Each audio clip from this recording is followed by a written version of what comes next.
Hello, everyone. I'm delighted to have with me two guests to discuss the theme What Has Beauty to Do with Health?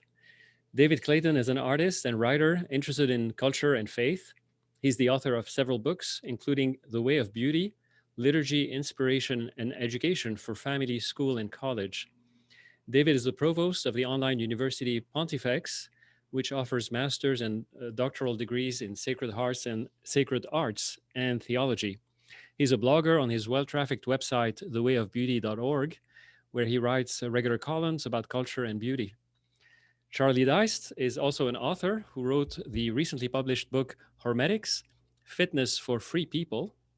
Charlie also has diverse interests about the culture. He's a radio show producer, a podcaster. His website is a naturalmethod.com. And Charlie was a guest on the Akar and Kokar podcast recently, and I'll have links to the websites on the show notes. Now, full disclosure, the three of us are friends with common interests that intersect. I met Charlie through David, and we've known each other for a number of years now. And we have these conversations about um, the intersection between health. Charlie, you're interested in health and fitness. David, you're interested in beauty and art and the culture, and I'm interested in medicine. And I think the conversations are interesting enough that it'd be good to share them with our audience. So thank you for joining me. I'd like David to start with you. And I read your book. All your books are terrific, but I want to focus maybe on the book called The Way of Beauty, and tell us a little bit. Uh, the main ideas behind the book and how you came to those ideas, recognizing some principles of beauty that operate in nature and then secondarily in culture. Yes, so I started off as someone who wants to be an artist, and I looked at the training that most artists get today and the art that they produce, and I decided I didn't like it at all. I looked at traditional art, and I was much more interested in that, but what I did not want to do was just replicate the art of the past. I wanted to get more deeply into an understanding of what drove those artists to be able to create what I felt was more beautiful art. Um, and also was typical of the cultures of the time. You look at architecture and music, the same thing. Um, but I wanted to know how they simultaneously uh, reflected what seemed to be universal principles that connected it with the beauty of the cosmos. And as a Christian, you would say the beauty of God who created the cosmos. And so that not only did they use those principles, but they reflected their own times as well. So an artist from the 17th century does not look like an artist from the 14th century, although there are direct parallels that can be drawn. So I started to investigate the training method of that was typical for artists prior to the 20th century, say. Um, and what I discovered was, aside from the skills, which are neglected in modern art schools, but even assuming you get the skills and you learn how to draw and paint or sculpt, um, there is a formation which it was intended by those who gave it to the students to uh, create the possibility of an openness to inspiration, to developing their sense of what is beautiful and to be able to create in accordance with it, um, and also to enhance creativity. So it's about looking at the harmony in the world around us, and recognizing some mathematical principles.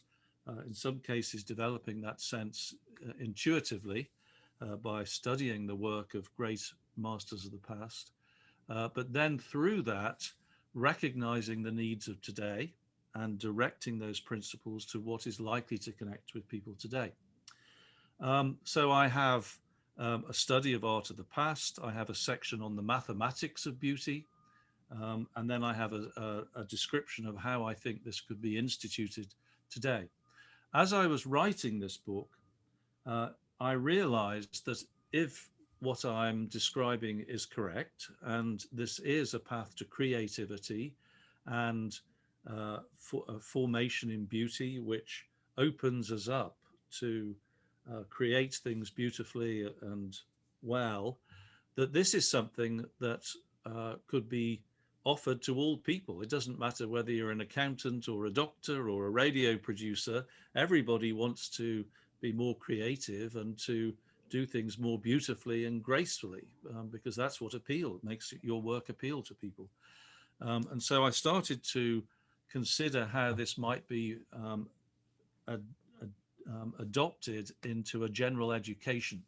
Um, and then I started doing research into general education in the past, prior to the 20th century. And what I found was that actually, surprise, surprise, these principles were part of the general education. Um, but they don't exist today, even in places which consider themselves fairly traditional. A lot of what I describe is missing. So, what before we talk about those principles, what they might be, and so forth, you've sketched them briefly. Um, but what are what is being taught nowadays, or what's missing nowadays, and what happened in? Was there an abrupt break with that tradition, and for what reason? And Yes. I mentioned that because I think it's true in medicine. This YouTube channel is called Classical Medical Education, Okay. and therefore it harkens back to another way of understanding medicine and conceiving of health and disease and illness and so forth. And I want to see if it parallels what you encountered. Well, you can trace the intellectual um, beginnings of this to well before it's actually happened, as with most things. So you might say with Rousseau insisting on self-expression, or through him, the romantic ideal of self-expression came to the fore. Um, and philosophically, you might go further back than that to Descartes or William of Ockham or something like that. But in terms of art history, the main figures, who I would say are the villains of the piece, are actually the Impressionists, strangely enough, whose work I admire in many cases. It's beautiful, beautiful landscapes. I wish I could paint like Monet. If I could, I'd be painting like that and trying to be a modern Monet. But they claimed to reject tradition altogether. So it was a conscious rejection of everything that had gone before them. What they said is that this training, which had characterized pretty much the training of all artists, all descriptions, right the way back to Roman times, I would say, they claimed that that was a constraint on creativity rather than equipping people with the tools to express it, which is what I would say. Um, and so they said that they tried to strip all that away and they just looked at what they saw without any preconception as to what it was. So they didn't look at the sky and see the sky, a tree, the sea, a hill. What they saw was just color and light. And they had no consideration, they said, on what it was. Um, and they were utterly disinterested. That's why you have that sort of diffuse style, Mhm. which doesn't tends, in part, not to emphasize things. In practice, they were well-trained artists who could draw very well, and they just simply couldn't escape their training. So, without whether they knew it or not, they did well-composed compositions. They made the things that would be of natural interest to a human observer. uh, they placed those at the natural focal points of their compositions, and they had a wonderful sense of color and light in what they did. So their work itself was immensely popular, and that's what gave them influence. So people flocked to them as teachers, and sadly, their students did put into practice what they were taught. And so that's where you start to get people rejecting traditional composition, traditional mathematics of beauty, even traditional skills. The skill is seen as something that restricts creativity. I would say Mhm. perversely. I mean, how would a pianist ever say that it helps them to play the piano by not learning to play the piano. I mean, it sounds absurd, but that's really what they were saying, and that's what took hold in the art schools. On top of that, you start to get uh, the sort of Marxist cultural approach to things, which seeks to uh, believes that the culture has a huge impact on society, and therefore they uh, really tried to direct students towards any art form which, uh, through its style and its content, challenged tradition even more aggressively. And that's still present in our art schools today. If you challenge convention, that is the greatest compliment that can be given to an artist. And usually that means it looks ugly and only the elite can understand it. Right. Well, uh, let's talk a little bit more about what you said earlier about these maybe laws of harmony or harmonious laws that are present in nature or one can observe in nature, and then apply to artistic work. Because this is, I think, where I started. It was very stimulating to me to think about how physicians think about health and a healthy body, and view or not, or do it or do it wrongly, and that sort of thing. Okay. So the right at the beginning of this is an assumption which was held by pretty much everybody again until I would say the 20th century, that the beauty of something is a property of the thing that you're looking at. It's called an objective quality. So we may have difficulty or different abilities to apprehend it or to recognize it, and that can be influenced by culture and what we're used to seeing. But nevertheless, it is a property that of the objects, just like its mass or its color, um, it has beauty. And the starting point for that is the beauty of the natural world, which even those who propose subjective beauty, very few would say that the natural world is ugly. I mean, everybody's running off to the wilderness to try and experience the beauty of it.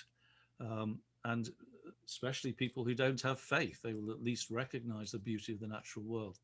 And so as the mark of the creator, or the something that bears the mark of the creator, people started to look at the numerical patterns that seem to govern the parts of it and their relationships to each other.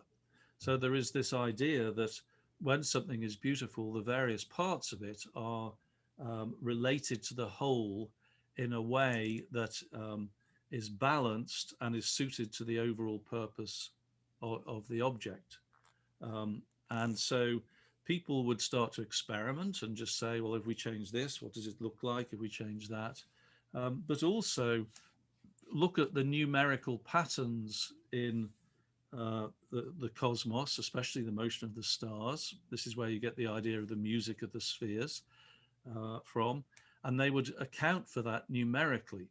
They would look at the physical proportions of people, for example, and try and draw out of this some general principles of what seem to characterize the ideal person. And so through that, you get a development of a system of mathematics. And the only remnants of this, I would say, that is in the mainstream is it's still present in music. So still there is this idea that there are three elements that are different, that are in relation to each other, that form something well when it sounds good to most people, and that's called a chord. And what used to exist was the equivalent of the mathematics that drives music, for example, would be applied in the design of buildings. So you'd have three different stories in a building, perhaps, of different sizes. You can't have a chord with three notes that are exactly the same, because that's not a chord, it's just monotony. And monotony is the principle of modern design, where everything's the same. But in a building, You need different things that have uh, harmonious relationships with each other. And it was found that some uh, are good and some are bad. And the ultimate test of this is, just as we began with a consensus that nature is beautiful, is that you look at the buildings and say, do most people find this beautiful? And I would say the test of this is that if you go to Oxford, in a city in England that I love, millions of people visit every year. They don't go to the new buildings on the outskirts, they go to the colleges in the center because of their beauty.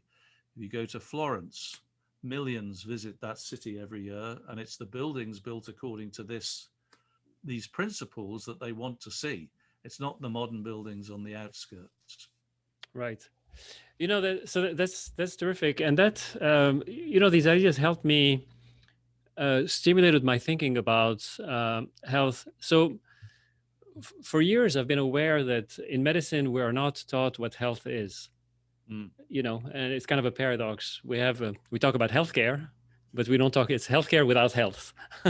So we have a healthcare system we're supposed to embrace and tinker with and improve and so forth. But there's absolutely no mention about what health is. I mean, is it deliberate, or I mean, it's it's deliberate in the sense that the presuppositions on which modern medicine is built prevent us from thinking about health in terms of harmonious proportions or that sort of thing. I don't want to go into it, historically. On this channel, there are a few videos where I talk about a little bit the historical development of modern medicine in terms of these mechanistic ideas that maybe the body is a machine, and therefore a focus on the parts of the body rather than on the whole. So you see in medicine, there's a lot of specialization and a lot of focus on the parts, right? I'm a cardiologist, and therefore my job is to look at the heart, and everything else that's unrelated to the heart, it's somebody else's job, and so forth. And this is nothing that I say here is new. Everybody senses that. Everybody senses this fragmentation of modern medicine, that no one takes a view. Patients feel it and they complain about it. And there's also, by virtue of this deliberate intent to make medicine kind of a scientific enterprise, as opposed to what it used to be, a focus on measurements and measuring things and quantifying things, but generally it's quantifying parts, not necessarily with relationship to the whole, because the whole is not really taken into consideration that much.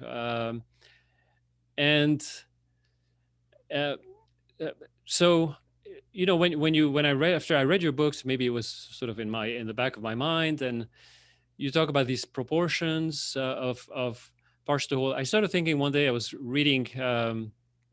I do ultrasound pictures of hearts in my practice, and one of the chamber, and we have tables of what the normal range of measurements is for each chamber of the heart.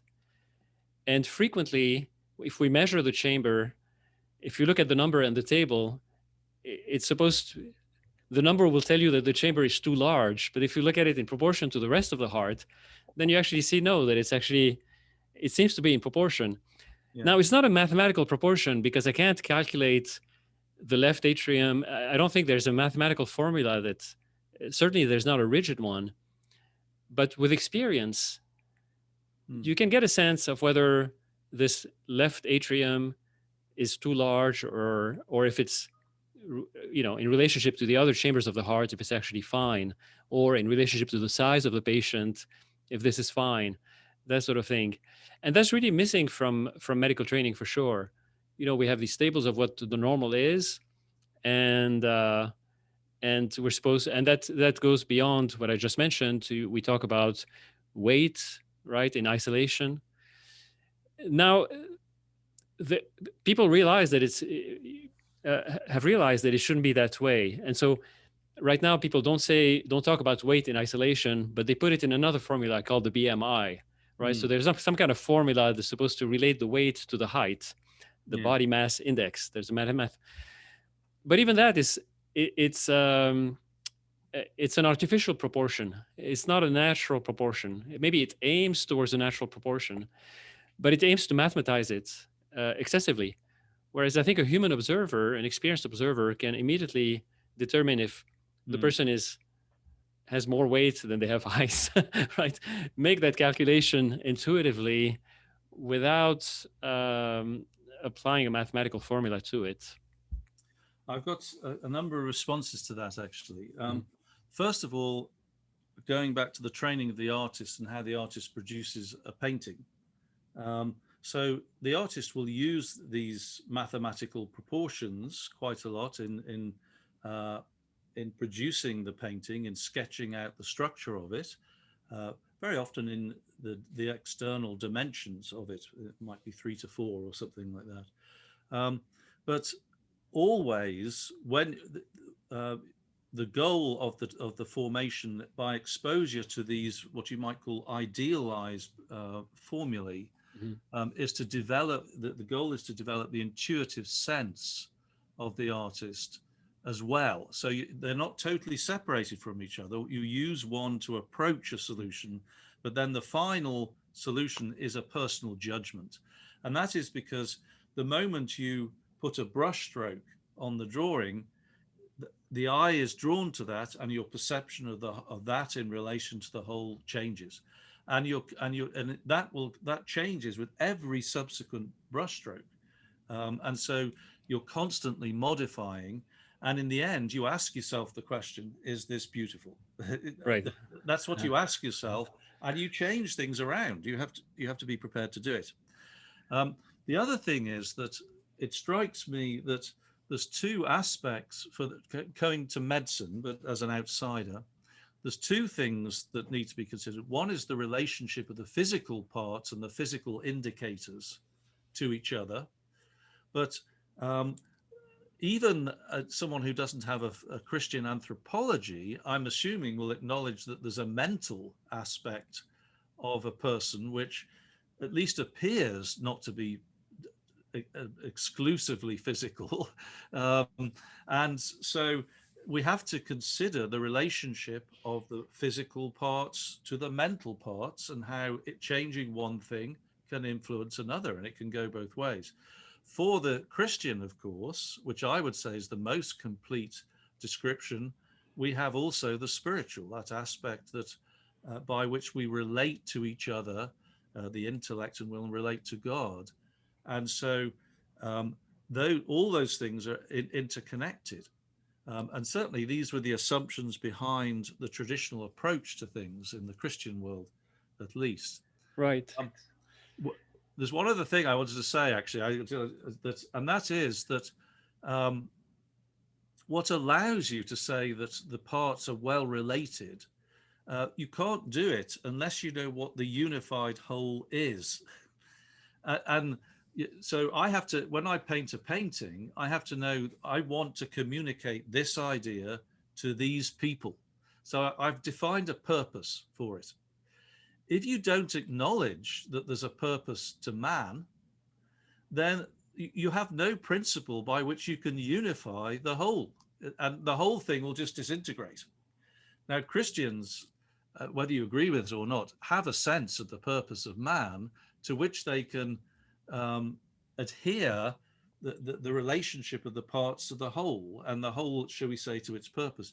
If you don't acknowledge that, then what you will get is disintegration. Hmm. That's great. Let me make just a couple of comments before I Yeah, bring Charlie in. good. Yeah, I see it. Um, Yeah. First of all, you said you mentioned personal judgments, the personal judgment of the artist. That's music to my ears because in medicine, there's been a war essentially on the clinical judgment of the doctor, Okay. trying to really force them to doubt, be skeptical of their own personal judgments, and train them to rely on these mathematical tables or mathematical relationships. Mm. These normative things. And these norms are derived. So they're derived by looking at population curves and that sort of thing, and therefore you try to. It's funny because nature tells you that there's a range of things, and it's kind of a fluid range of things, right? There's a range Yeah. of behaviors, a range of heights, a range of weights, a range of everything, and therefore a range of allowable things. But if you want to force, if you want to mathematize that, then you tend to focus on the mean, or the mean meaning the average, Yeah. right? And you force the thinking of doctors into thinking of means and that sort of thing. So it's insidious, but it's present, and it certainly is present. It's there's an explicit disparagement against allowing the doctors to develop a sense of their own clinical judgment, because, of course, doctors can err. Yes. We can make mistakes, and it's true. And so, of course, doctors will make mistakes. Anybody will make mistakes, and the system doesn't want to minimize the mistakes, and so it aims to minimize the mistakes by reducing the clinical judgment of the doctor, and therefore focusing the doctor on these statistical means. That's one thing. The other thing, maybe it slipped my mind, so maybe I'll I'm just I'll going bring to in come in and Charlie. say that Yeah. what I'm guessing then that what you have is not that the doctors make the mistake, it's that the system then makes the mistakes, but at least you can't sue the system. Right. That's right. That's for sure. You can't sue the system. But everyone's protected, even if they're not made better doctors. Right. From a professional point of view. Right. Let me bring in Charlie, because I'm sure we'll have I'll have other things to say, but now I'll collect my thoughts. Charlie, what you're coming at the question of health. We know we had this conversation on the Akkad and Koka Report podcast. You come to it not from the medical background, but from a personal background, personal interest, your own personal story, and then you've developed a certain philosophy, or you're collecting wise philosophical thoughts from others, and compiling them into a certain approach to healthy living. How does what David says either stimulate you or matches what you talk about, or what else do you have to say? Sure. Yeah, it's really interesting to hear David talk about this history of artistic expression and how the modes change over time. And I think that you could probably delineate a little bit of a parallel story with respect to the history of physical culture. And only recently did we come up with this idea of physical fitness as an industry that would have been thought of as almost absurd to people 200 or 300 years ago, where so much of life was physical labor. You wouldn't even think to, spend an extra time doing these things that we call exercise. Maybe you can go all the way back to the Paleolithic and call that the first instance of physical culture, where the reason for doing it was just for brute physical survival. And then you can trace that to ancient civilizations. The Greeks are well known for having a fairly robust physical culture, and they considered a sound body to be prerequisite for having a sound mind, and that part of being a good citizen meant that you were also educated in terms of physical education. And that's reflected in the art of the time. We see, Greek sculptures with these ideal bodies, and I don't think that they just pulled this out of thin air. I think that there were actually probably people that looked like that, and even until relatively recently, maybe that was a more common figure for people who were just doing natural labor, maybe a little bit of additional gymnasium style exercise, as they did in ancient Greece as part of the curriculum. I think that something like half of the day in the schools in ancient Greece were spent in physical education. So it was really considered an important part of the whole person and the whole student. You couldn't be a educated person without having a foundation in physical education. Around the 1800s, the focus, I think, shifted in the Western world from people had a little bit more leisure time, so they could shift their focus away from their work towards activities that we now can recognize as the precursors of exercise. And I think that it split off into two paths, one of which is I'll call it the artificial method, which includes a lot of these contraptions and different modes, and largely pursuing a certain aesthetic that had started to be lost when people started doing less manual labor and more kind of mental labor. And then the other part of that split was more of the natural method, which is the school of thought that I follow, which is trying to mimic more of what our ancient ancestors would have done, and tries to find the form of exercise that mirrors how we seem to be kind of adapted to accommodate these different kinds of stresses, whether that's just gravitational forces and lifting heavy objects, or interacting with the natural elements in ways that our ancient ancestors would have. But I think that what's interesting is if you look at the logical conclusion of the artificial method, you have the bodybuilding culture, people that are spending all this time in the gym lifting weights. And the result is something that I think most people would say looks a little bit unnatural.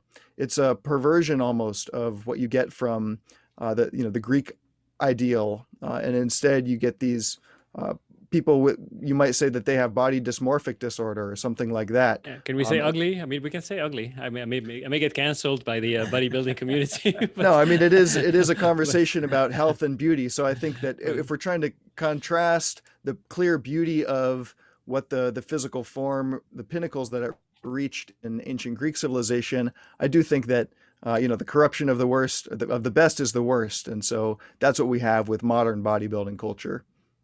Right. No, terrific. I think that's very true. It's kind of very strange. There's also, maybe we should talk also at plastic surgery and what plastic surgery aims to do. What are your thoughts, David, on the phenomenon of plastic surgery, which is, essentially so common now that it's almost like going to the dentist to have your teeth cleaned? Yes. Because in a way, it appeals to a certain idea of objective beauty, right? It's not. Yeah. So most of the time, when people go to the plastic surgeon, they say, make me sort of objectively beautiful. It's not do the kind of nose that I want to have, or the kind of cheeks or breasts or whatnot that I want to have. Well, I mean,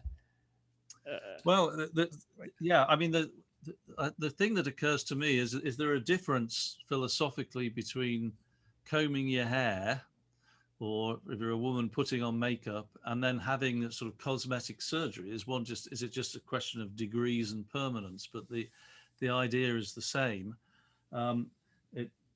Yet instinctively we feel that plastic surgery is somehow unnatural, but there's nothing wrong with combing your hair. So where you draw the line, somebody once asked me this, and I started to think about it, and I'm not sure I've got any ideas. I don't feel I can discount it altogether for that reason, but I don't know where the line is. I think that at its heart, that there may be exceptional circumstances, but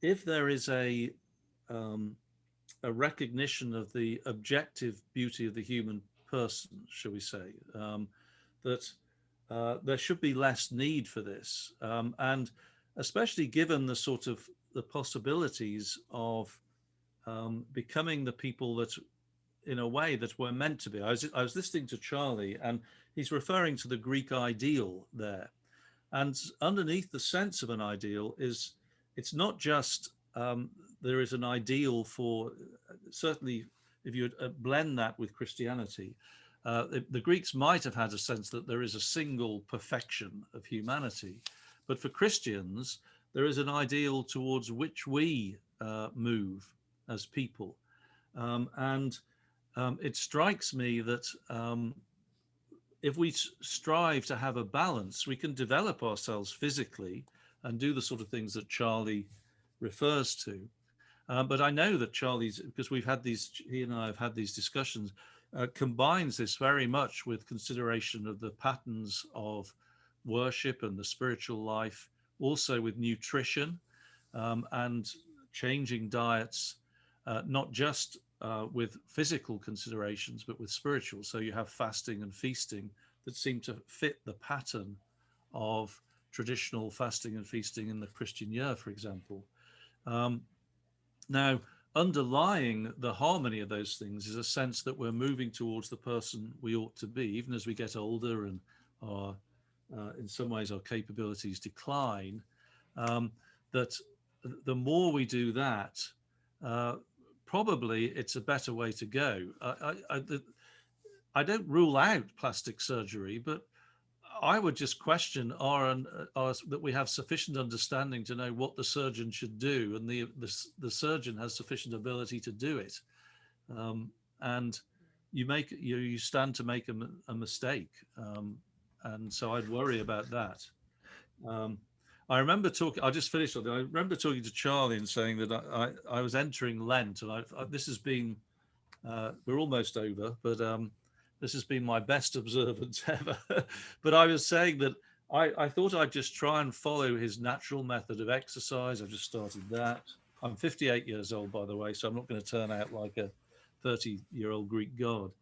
But just do that, and rather than measuring even my weight, just do these things and just see what sort of person turned out at the end of it. Charlie joked and said, "Oh, supernatural man." And I said, "Well, maybe, you never know." But I think whatever the answer is, if we're not thinking about our supernatural end, we cannot be placing this into a place that's in relation to our overall health successfully. What occurs to me with the plastic surgery question is that you're typically altering one part of the body, so that's likely to throw out that sense of proportion, throw it out of balance in a way that, if you're just fixing, say you have, you're getting older and your skin is starting to sag, you just fix the skin and you make it more tight, but without addressing what's actually going on at a cellular level or what's happening in the rest of the body. I think that's where there's a little bit of this uncanny valley, and we pick up on those things. So the person who's had too much plastic surgery, even if it would seem to be evenly spread out on their body, there's going to be little things that we pick up on subtly that show the lack of harmony. It's interesting you say that. I'm going to make a public confession here. I don't know, 25 years ago, I needed to have, I had severe respiratory, my nose was always plugged up, and I had a hard time breathing at night. And so I went to see an ENT, and he said that the mucous membranes were too thick, and he was going to go in and shave them and try to open up the airway and so forth. And I asked him, well, while you're at it, since I had, I was self-conscious about my big nose, I said, well, I don't want a small nose, but I have this big bump there. And, if you're at it, if it's not too much, I had insurance at the time, why don't you, can you fix that or make it a little bit less prominent, that big, nose bridge? And he did that. And ever since, it's very hard for me to have glasses that fit properly without, especially if the glasses don't have these little nose pads. If you have nose pads, then I can tweak them so that the glasses. But glasses without nose pads, they always are tilted because my old nose bridge or whatever seemed to be symmetric enough to account for this, and that was only revealed after that little plastic surgery that I had. So I think your point is absolutely right on. But beyond that, I think there's, even if you let's say, it's certainly good that plastic surgery appeals at least to maybe an objective notion of beauty. Mm-hmm. But at the same time, the fear, and perhaps oftentimes it's the case, that it's disproportionate in relation to the whole that David was mentioning about, to the whole person in their entire dimensions, because it tends to focus, primarily on the physical body, and at this point in time when if we know that physical bodies naturally evolve, and there's a, a certain beauty to aging and so forth, and therefore there's a disproportion there, possibly introduced by the attempt to bring back into proportion a physical body that may have been, possibly disproportionate. Somebody with with a too big of a nose, or breasts that are too big or too small or whatnot, and so the plastic surgeon may want to achieve a certain proportion for the whole body, but for the whole person it may be disproportionate. That reminds me of what I wanted to talk about, David, when you mentioned this. These different aspects of the human being. Since the 1970s in medicine, there's been kind of an attempt to try to bring those things together. There's a man, I don't know if he's still alive, but a doctor by the name, his last name was Engel. And in the 1970s, he was critical of medicine having become too biomedical and focused on the body. And he said, we need to have what is called, now known as, the biopsychosocial model of health. So consider the person in their entire health. And now some people add the word spiritual, biopsychosocial spiritual model of health. And I think that's fine. But oftentimes, unfortunately, even that gets sort of spliced. So you have the medical doctors that do the bio, and then you have the psychologists that do the psycho, then you have the social workers that do the social, and then you bring in maybe the priests and the rabbis and to do the spiritual, and that is even sort of splintered in different ways, and there's no one, no, it's inevitably, I mean, I wouldn't say completely futile, but it's limited in what you can do. Again, because of in the name of efficiency and healthcare system development and whatnot. There's a couple of things that occur to me. First of all, that this formation that I described in the way of beauty would help with the natural sense of that for a doctor, for example, or a plastic surgeon, because it's if we accept the assumptions of it, of course, the evidence I produce in favor of all this is all the art and the culture that was produced when people had this training, all sorts of varying degrees of faith, of course, but the training seemed to draw this out of people. The other thing is that aside from the interaction between the doctor and the patient, what we haven't talked about is the environment in which the patient is put in. I mean, I think very few people would argue with the idea that the environment should be beautiful, that a beautiful environment will help the speedy recovery of a patient. But what is interesting is that I would still say that a poorhouse built in the 1830s in England has more grace and elegance than the high-tech, cutting-edge hospital that is built today. And probably for all the fact that they weren't handing out extra helpings of gruel as we hear in Charles Dickens, and Oliver Twist. Whether that's an exaggeration, I believe Dickens had an agenda, by the way, so we can't necessarily trust what he wrote. But it's evident that those Victorians were considering certainly had more consideration for the whole person when they provided for the poor. And I think even with the best of intentions today, because architects are no longer trained in these ideas, they just don't know how to do it. They don't know how to create an environment that is in harmony with the human person and will elevate spiritual healing that can contribute to physical healing. Right. That's very interesting. When during this COVID pandemic, there was, people, it caused all of us to think very deeply and rethink our presuppositions and whatnot. And I came across somebody who was sharing papers about open air wards, hospital wards, and during the flu pandemic as a way. And there seemed to be, reasonable evidence that it was efficacious, that it was good to have open air wards, so that patients get sunlight and sunshine and fresh air, and have a better course. It'd be unthinkable to do this nowadays. And the environments, even if technically they're possibly perhaps uh, healthier or more sanitary, Yeah. to have an isolation room and have the air filtered and recirculated and whatnot. At the same time, it's all of us, I think, recoil from these environments. Mm. The last place we want to be is in a hospital, right? And yet, a hospital, by definition, it should be a hospitable place, right? That's, Actually, Charlie, I seem to remember having some conversation with you about this fact and the sort of open air wards and things. Isn't that I correct? saw the same article probably, and it talked about certain X factor that they couldn't be sure quite what it was. They thought maybe it was the presence of ozone, a higher concentration of ozone in the outdoor air.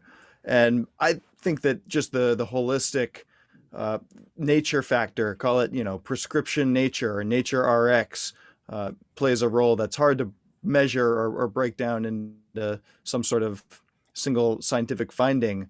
My experience has definitely been one of being healed with help from nature and doing my exercise out in nature, doing movement out in nature. I find to just be very relaxing, very soothing at a level that I feel it's more than just my body, it's more than just my mind. And there's a physical fitness guru of sorts, a trainer up in the Sacramento area named Chip Conrad, who taught me the word hylomorphic, a Greek word for basically, the conjunction of form and matter, or you could think of it as sort of the mind-body connection. And this, I think, is hard to reduce to any scientific category. But I think that more work needs to be done in combining these areas, the biopsychosocial, spiritual, and maybe this will be sort of the physician of the future, or right. maybe it'll just be the trainer or coach of the future. It's interesting you bring that up because it makes me think of the natural. There's a proportion of, for human beings to be in nature, I mean, in a proportionate way. Presumably, you want to do your exercise in a place that is hospitable to a human being to exercise. And maybe you don't want to do your swimming or your kayaking by the Niagara Falls where you're going to be overwhelmed by it, you're right. So you're going to swim in a lake, where you can see the shore and, not drown.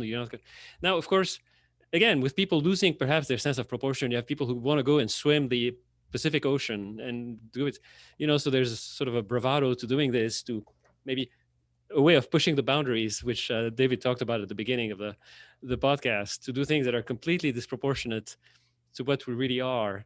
But that I think that would be unhealthy. I'm just reacting to Charlie here. I'm just thinking how I've never been a member of a gym and I can't stand swimming. And I think the main reason is I just hate the swimming baths and I hate gyms. I mean, they're just they're like hospitals, aren't they? I mean, they're just right. cold, sterile places, and I just don't want to go in there. Yep. I think that supports what you're saying, Charlie. Yeah, no, definitely. And then so I mean, to summarize this intuitive sense of proportion that all of us have when we think about beautiful things and when we respond to beautiful things. Because you're right, David, that nobody thinks, nobody thinks that Florence is ugly, right? Some people may think that a work of a Cubist painter may be beautiful, but that's sort of debatable. Whereas the beauty of Florence or the beauty of Siena or the beauty of all these ancient towns is essentially universal. So the sense of proportion, if we think about it for health, we talked about the proportion of the parts to the whole, which is neglected in medicine. In fact, the medicine completely focuses on the part only by virtue of its theoretical underpinnings. And then the proportion of the physical body to the other aspect of the human person, and meaning the mental, the spiritual, the psychological, the social, and as you mentioned, Charlie, the environmental. But there's also the economic proportion. My last thought would be on the economic proportion. That, for example, there are things that. There are treatments and medical treatments, medical technologies that I think are recognized as being not well, um, not well suited. You have, if a poor person who has limited education undergoes a heart transplantation, it's very hard for them to keep up with all, it may be very hard for them to keep up with all the appointments that they need to do, all the medications that they need to take, right? So I mean, there's a disproportion between the treatment provided and the ability of the person and their socioeconomic status to receive it. Yet our system seems to not want to recognize that, under egalitarian arguments, that they want all the same treatment for everybody, irrespective of their economic ability to pay for it.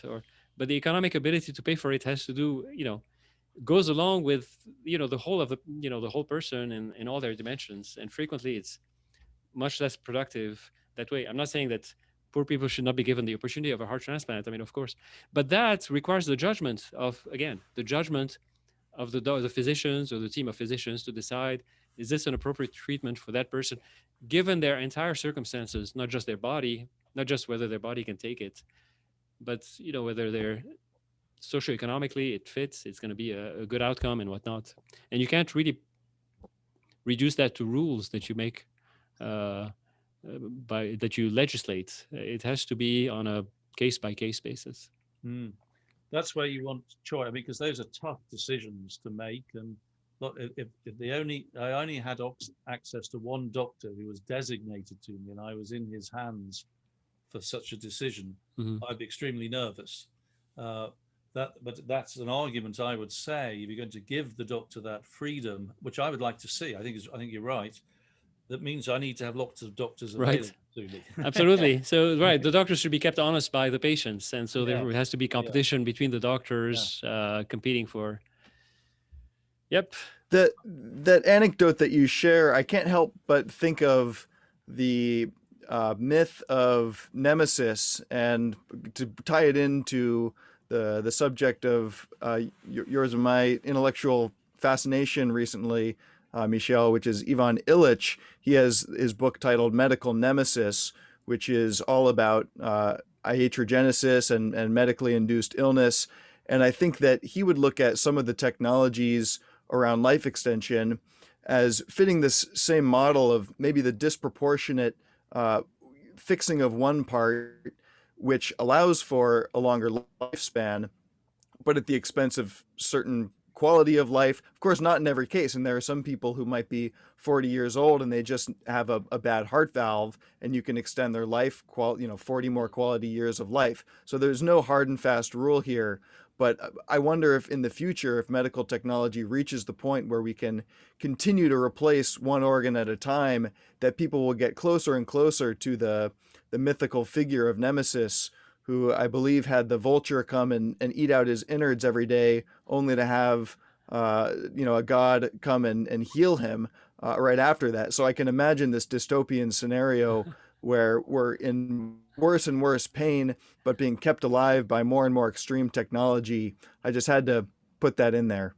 Yes. I don't want to end on that note, though. We have a podcast on beauty. So I just urge people to pick up David's book, The Way of Beauty, or look at his blog for, always wonderful illustrations. But that's a point very well taken, Charlie. It is this. I mean, we are in a sort of a medically dystopian system. It's not as, it could be worse, of course, but there's a lot of disproportion to it in the name of doing good and trying to do healthy things. Yeah, what strikes me is that it's not a choice between having somebody make those decisions and then having everything available to the person. It's a question of we're deciding who makes those choices. I mean, there are limited resources. You've got to decide, either you have a faceless bureaucrat deciding, or you have some sort of system which allows somebody who knows the people and is aware of the local environment to make that choice. We can't escape the choice. It's not a choice. It's not a situation where we're facing somebody makes this nasty choice and then there's an alternative where we never have to face it. And very often that's the way that, to me, it seems the debate is framed. Certainly coming from the UK, where we have the NHS, they never acknowledge really that the NHS is having to make those sort of decisions. They present it as though it's just unlimited resources for all people. Right. And you're right. And you're correct that they don't acknowledge that there will be people that will naturally want to help other people, including less fortunate ones and so forth. Just like there are always artists that want to, capture the beauty of the natural world and make it available to the rest of the world. You have doctors. So the system is predicated on the idea that if the system doesn't provide it or allegedly provides it to everyone, everything for everyone, then you'll have a lot of people, dying. There'll be people dying in the streets and that sort of thing. When in fact, it's not the case. I think people will step up naturally. Not everybody, but there will be people who will be willing to step up and help other people who are less fortunate for reasons of health, poor health, or economic insufficiency. Very good. Anything else? Maybe on that note, we'll end it here. I think it's terrific. I always enjoy talking to both of you on these questions. I'm sure the audience will enjoy it as well. And I'll have links to the places where they can follow you, David and Charlie, and read what you have to say. Thank you very much. Okay. Thanks, Michel.